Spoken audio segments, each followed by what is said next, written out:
Hi, boys and girls, it's Mrs. Hunter again, back with Chapter 4 and part of Chapter 5 in The Year of the Dog. Chapter 4, Talent.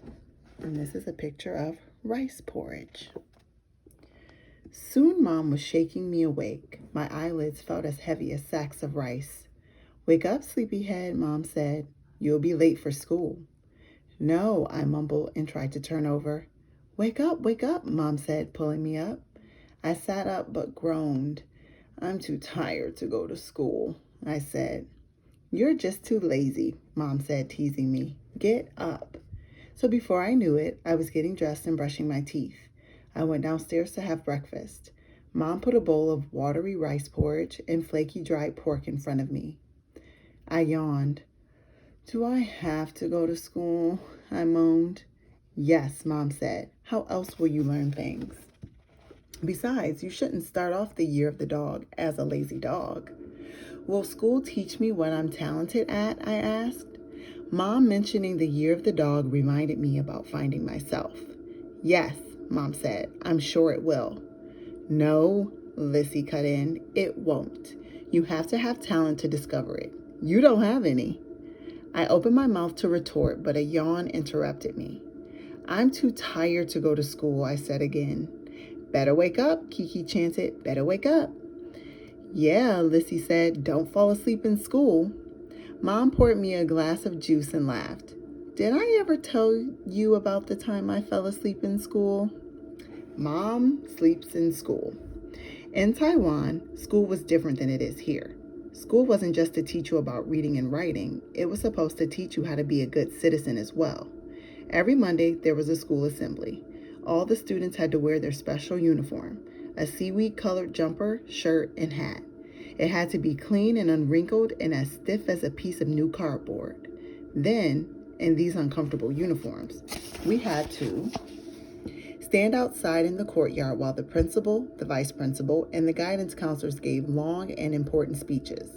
They would tell us how crucial it was that we follow all the rules and work hard. It was so boring. One day, we had an extra long assembly. Not only were the principal, the vice principal, and the guidance counselor speaking, but they had a special guest.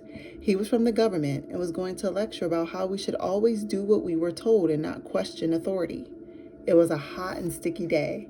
The sun was like an egg yolk frying in the sky.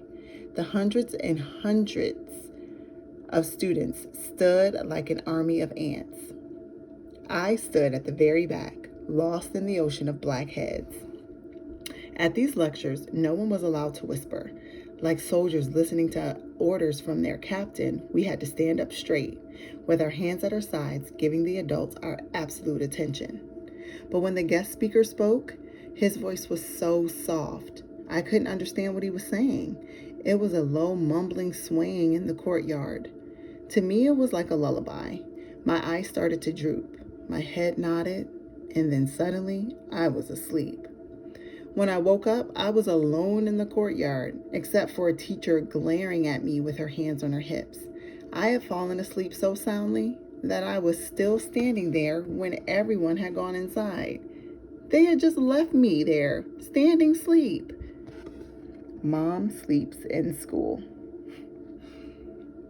The teacher was so angry with me. She put a big mark next to my name and I was so embarrassed. Mom finished, but I never fell asleep in school again. "You could sleep standing up?" I asked, now wide awake. "I could fall asleep anywhere," Mom said. I was very talented. Chapter 5, A Surprise. That says school lunch. To get to school, Lissy and I had to walk down the street to the bus stop. Next year, Lissy wouldn't be going to the bus stop with me. Lissy was almost a teenager. Next year, she would go to junior high school on a different bus. Then I would be the only Chinese girl in the whole elementary school. But I'm not really Chinese either. It's kind of confusing. My parents came from Taiwan. Some people thought Taiwan was part of China, so then calling me Chinese was kind of correct. Other people thought Taiwan was a country all by itself, so then I would be called Taiwanese. It didn't help that my parents spoke both Chinese and Taiwanese. So, when people ask me what I am I supposed to tell them? I once asked Mom. You tell them you're American, Mom told me firmly. But my friends didn't call me Chinese, Taiwanese, or American. They called me Grace, my American name. One of my friends at school was Becky Williams. Becky was tall with hair as brown as tree bark. At recess, I told her that it was the Chinese year of the dog, so we drew dogs on the ground with chalk. I taught Becky how to draw a dog just like the ones I drew for our New Year's decorations. What does it mean when it's the year of the dog? Becky asks. Does that mean Scruffy gets to boss me around? Maybe he'll eat at the dinner table and I'll have to eat on the floor. I laughed, but I didn't know how to explain it. Chinese people give every year an animal sign, I tried to explain. You know how horoscopes use animals for some months? Well, for Chinese people, it's for every year. When is it the year of the unicorn? Becky asked. I love unicorns. I shook my head. I don't think that there is a year of the unicorn. Becky looked really disappointed, so I tried to think of something. But maybe during leap year or something they have a unicorn day. Really? What do they do on unicorn day? I scrambled because now I was completely lying. They draw pictures of unicorns and hang them up. Sometimes there's a parade. Cool, Becky said, excited. Will you tell me when that day is? We can celebrate it. Okay, I said, but I hoped that by the time a leap year came, she would forget all about it. Like an alarm clock, the bell rang and we lined up to go to the cafeteria. It was spaghetti day. Yum! I love spaghetti, even though I always thought it was strange that they served it with an ice cream scoop. The spaghetti always looked like tennis balls on my plate.